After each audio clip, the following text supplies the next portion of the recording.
قلوبا بالهداية والتقى ونر طريقي كي أراه يطير.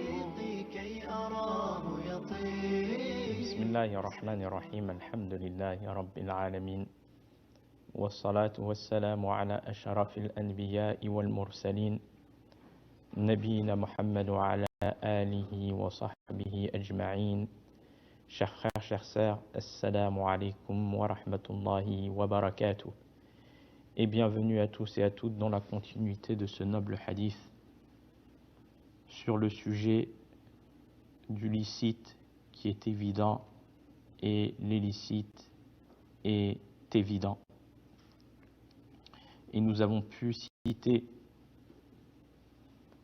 au dernier cours des exemples des choses qu'Allah subhanahu wa ta'ala nous a permis.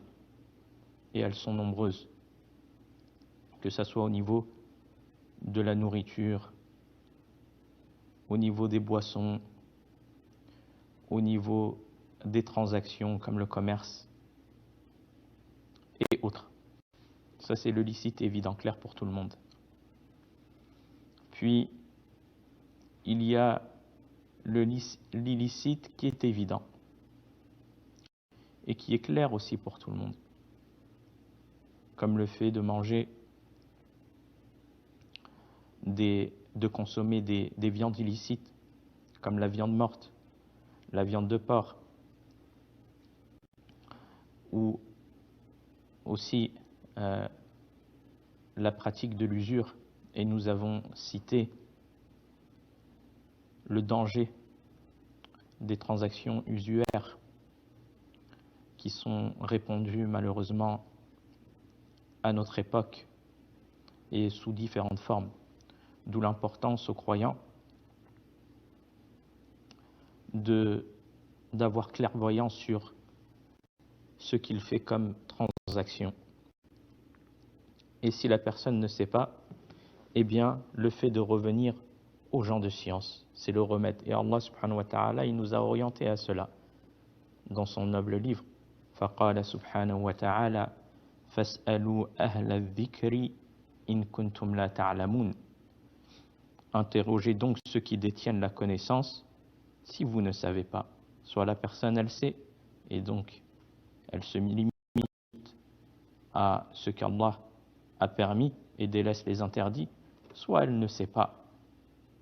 Et il n'y a pas honte de ne pas savoir, mais le remède est dans le fait de demander. Demander comment je sors ma zakat. Demander lors de ma transaction où je dois acheter un bien quelconque et que la banque ou autre me donne un contrat. Et il y a des choses qui ne sont pas claires pour moi. Qu'est-ce qui empêche la personne à demander, afin d'avoir fait les causes de se préserver de l'illicite.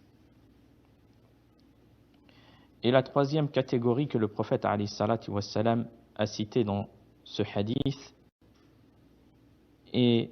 sont les choses confuses. Les choses confuses dont on ignore si elles sont licites ou illicites. Comme le prophète alayhi salatu wassalam a dit, et entre eux, le licite est clair et l'illicite est clair. Certes, le licite est clair et l'illicite est clair, et entre eux, il y a des choses ambiguës. Donc des choses confuses, des choses qui sont confuses, dont on ignore si elles sont licites ou illicites. La personne, elle ne sait pas. Elle ne sait pas si cela est licite ou si cela est illicite. Et la cause de cela revient à la preuve. Car les preuves, à leur sujet, sont sujettes à discussion, à divergence. Par exemple, on ne sait pas si le hadith qui est rapporté concernant une question précise est authentique ou non. Donc ça amène à divergence, ça amène les savants à divergence. Ou est-ce que ce hadith qui est rapporté, par exemple, indique le jugement voulu ou non? Et donc cela est en relation avec la compréhension. Cela revient donc à la compréhension de la preuve. Cela aussi amène à divergence. Et aussi, un autre point, l'application de la preuve. L'application de la preuve. Est-ce que, par exemple, ce hadith s'applique sur cette question précise ou non? Et donc les savants divergent à leur sujet, et certains les jugeant licites et d'autres illicites parce qu'ils considèrent certains aspects des preuves comme étant prépondérants. Donc, la chose n'est pas claire. Et on ne sait pas si c'est licite ou si c'est illicite. Donc la personne, par précaution, qu'est-ce qu'elle fait? Elle s'en écarte, par précaution, afin de ne pas tomber dans l'illicite. Jusqu'à ce que l'affaire se clarifie. Et il apparaît clairement par la suite si cette chose est illicite, et donc elle sera évitée, ou si cette chose est licite, et elle sera donc prise. Donc la personne, le croyant, les choses qui sont ambiguës, il s'en écarte, jusqu'à ce qu'elles soient clarifiées. Elles soient clarifiées par le fait de revenir aux gens de science et demander sur ces choses ambiguës. Car Allah subhanahu wa ta'ala leur a octroyé la capacité à pouvoir distinguer entre le licite et l'illicite dans ces choses ambiguës. C'est pour ça que le prophète alayhi salatu wa salam, il a dit ces choses ambiguës, il a dit au sujet de ces choses ambiguës que beaucoup de gens ne connaissent pas. Que beaucoup de gens ne connaissent pas. Quelle est la raison du fait qu'ils ne le connaissent pas? Le fait qu'ils soient ignorants sur ces choses ambiguës. Le fait qu'ils soient ignorants sur ces choses qui sont ambiguës. Par manque de science. Par manque de science. Et le fait de n'avoir pas connaissance des méthodes de déduction des preuves. Tout cela, ce sont des choses qui amènent à pouvoir distinguer. Ou comment donner prépondérance aux preuves, ainsi que leurs types, les types de preuves et comment les utiliser. Et tout cela, c'est une science. Donc la personne qui est ignorante sur cela n'aura pas la capacité de pouvoir distinguer, de savoir si cette chose est licite ou illicite dans les choses qui sont ambiguës. Aussi par manque de compréhension. Donc, manque de science, manque de compréhension. Mais cela, ça encourage aussi la personne à quoi? Ça encourage la personne à la recherche de la science et à voir l'importance de celle-ci, l'importance de la science. Car le prophète sallallahu alayhi wa sallam a dit que beaucoup de gens ne connaissent pas, c'est-à-dire qu'il y a des gens qui le connaissent. Il y a des gens qui connaissent et qui savent si ces choses ambiguës font partie du licite ou de l'illicite. Et ce sont les savants. Ar-rasikhuna fil ilm. C'est-à-dire, ce sont ceux qui sont fermement enracinés dans la science. Et cela montre le mérite des savants, à qui Allah subhanahu wa ta'ala a donné la capacité de sortir les jugements d'Allah, le jugement d'Allah voulu par les textes sacrés, le Coran et la Sunna, si cette chose elle est licite ou illicite. Donc ça, c'est un degré qui est très élevé. Le fait de sortir le jugement d'Allah, subhanahu wa ta'ala. Et c'est une responsabilité, voulue par les textes sacrés. Ce qui prouve que la personne, elle doit donner le mérite aux savants. Ce n'est pas des gens comme nous qui sommes capables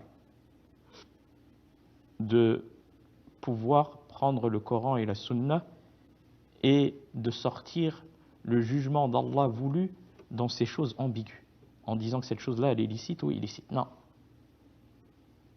Cela revient aux savants de l'islam. C'est pour cela qu'Allah subhanahu wa ta'ala a dit « Fas'alu ahla dhikr in kuntum la ta'lamun » Demandez à ceux qui détiennent le savoir si vous ne savez pas. Donc, voilà l'orientation que le musulman se doit de prendre de son Seigneur, subhanahu wa ta'ala, lors de divergences, de choses qui ne sont pas claires, qui sont ambiguës. Et jusqu'à ce que cela soit clair pour lui. En revenant aux gens de science, et qui lui clarifie la chose, l'ambiguïté, par la suite, la personne, elle peut savoir si cette chose est illicite, donc elle évitera, ou cette chose est licite, et donc elle pourra œuvrer en conséquence. Et c'est pour cela qu'il est demandé aux croyants de connaître le rang des savants en religion. Et que les personnes qui savent et ceux qui ne savent pas ne sont pas égaux. Allah subhanahu wa ta'ala, il dit dans son noble livre قُلْ هَلْ يَسْتَوِي الَّذِينَ يَعْلَمُونَ وَالَّذِينَ لَا يَعْلَمُونَ إِنَّمَا يَتَذَكَّرُ أُولُو الْأَلْبَابِ. Dit, ceux qui savent sont-ils semblables à ceux qui ne savent pas? Bien évidemment non. L'imam al-Qurtubi, rahimahullah ta'ala, il dit au sujet de ce verset, celui qui sait véritablement et celui qui œuvre, bien évidemment, la personne qui connaît et qui œuvre avec ce qu'il connaît. Il dit, celui qui sait véritablement et celui qui œuvre en fonction de la science qu'il a acquise, car c'est lui qui en tire profit. Quant à celui qui ne met pas en œuvre la science qu'il a acquise, quant à celui qui ne met pas en œuvre, il est semblable à celui qui ne sait pas. Car comme a parlé le Nabi sallallahu alayhi wa sallam, Al-Qur'an hujjatun laka wa alayk. Le Coran, c'est un argument pour toi ou contre toi. Donc la science utile, c'est la science qui est mise en pratique. Et Allah subhanahu wa ta'ala, il dit au sujet des savants, innama yakhsha Allah min ibadihi al-ulama, que seuls les savants craignent Allah, c'est-à-dire qu'ils ont la crainte la plus complète du fait que de leur connaissance d'Allah subhanahu wa ta'ala, ainsi que de ses lois. Et les savants, même entre eux, ils ont des degrés de crainte qui sont diverses, en fonction de la connaissance qu'Allah subhanahu wa ta'ala a donnée à chacun d'entre eux, et de la science, et de la science sur sa législation subhanahu wa ta'ala. Et le mérite de la science. Le croyant, il se doit de connaître le mérite de cette science religieuse et lui donner une valeur. Car Allah subhanahu wa ta'ala, il lui a donné valeur. Allah azza wa jalla, il dit يَرْفَعِ اللَّهُ الَّذِينَ آمَنُوا مِنْكُمْ وَالَّذِينَ أُوتُوا الْعِلْمَ دَرَجَاتٍ وَاللَّهُ بِمَا تَعْمَلُونَ خَبِيرٌ. Allah subhanahu wa ta'ala, il dit Allah élève en degrés ceux parmi vous qui croient et ceux qui ont reçu la science. Donc, cela montre le bienfait et le mérite des sciences religieuses. Allah subhanahu wa ta'ala élève les croyants parmi les hommes. Allah, il élève, l'imam al-Shawkani, il dit au sujet de ce verset, Allah élève les croyants parmi les hommes et il élève les savants parmi les croyants. Donc cela, ça montre le degré des savants et que le musulman, il se doit d'avoir ses références afin de trouver clairvoyance dans ses affaires religieuses. Mais s'il ne connaît pas les gens de science, il risque de se perdre. Ou il risque de tomber sur des personnes qui vont l'orienter, peut-être qu'ils vont l'orienter vers l'enfer, qu'Allah nous en préserve. Donc il est important que la personne, elle sache, qu'elle connaisse ses savants en islam. Et surtout les savants contemporains de son époque, afin de pouvoir profiter de leur science et de leurs orientations et de leurs fatawa. Donc Allah, il dit, l'imam al-Shawkani, il dit, Allah élève les croyants parmi les hommes et il élève les savants parmi les croyants. Celui qui réunit foi et science, Allah l'élève pour sa foi, puis plus encore pour sa science. Regardez le mérite de la science. Et regardez l'exemple que le prophète alayhi salatu wa salam a cité dans le hadith, le mérite qui montre, l'exemple qui montre le mérite des savants et aussi le mérite des sciences religieuses et d'emprunter un chemin afin d'acquérir cette science religieuse et que c'est une adoration par laquelle la personne se rapproche d'Allah. Ce hadith qui a été rapporté par Abu Darda. عن أبي دردة رضي الله عنه عن النبي صلى الله عليه وسلم قال من سلك طريقا يلتمس فيه علما سهل الله له طريقا إلى الجنة وإن الملائكة لا تضع أجنحتها لطالب العلم رضا بما يصنع وإن العالم لا يستغفر له من في السماوات ومن في الأرض حتى الحيتان في الماء وفضل العالم على العابد كفضل القمر على سائر الكواكب وإن العلماء ورثة الأنبياء إن الأنبياء لم يورثوا دينارا ولا درهما إنما ورثوا العلم فمن أخذه أخذ بحظ وافر. Abu Darda, ce noble compagnon, radiyallahu anhu, relate que le prophète sallallahu alayhi wa sallam a dit: quiconque emprunte une voie à la recherche d'un savoir, regardez le mérite de la science et de la recherche de la science religieuse, Allah lui facilitera une voie vers le paradis. C'est une voie qui mène vers le paradis. Certes, les anges recouvrent de leurs ailes celui qui recherche le savoir en signe de satisfaction pour ce qu'il fait. Ce qui se trouve dans les cieux et sur la terre, jusqu'aux poissons dans l'eau, implore le pardon en faveur du savant. Et le mérite, regardez l'exemple du savant, le prophète sallallahu alayhi wa sallam, l'exemple qu'il a donné, qui montre le mérite du savant sur l'adorateur, et le mérite du savant sur le dévot, est comparable au mérite de la lune par rapport aux autres astres. Donc il est important aux croyants de rechercher qui est le savant, de revenir au savant dans ses affaires. Car il y a certaines choses qui sont en relation avec la religion et des choses qui sont ambiguës, des choses qui sont d'une grande importance. La personne ne peut pas aller demander, même s'il y a un mérite chez une personne qui adore Allah, qui a la crainte d'Allah, mais qui n'a pas la connaissance.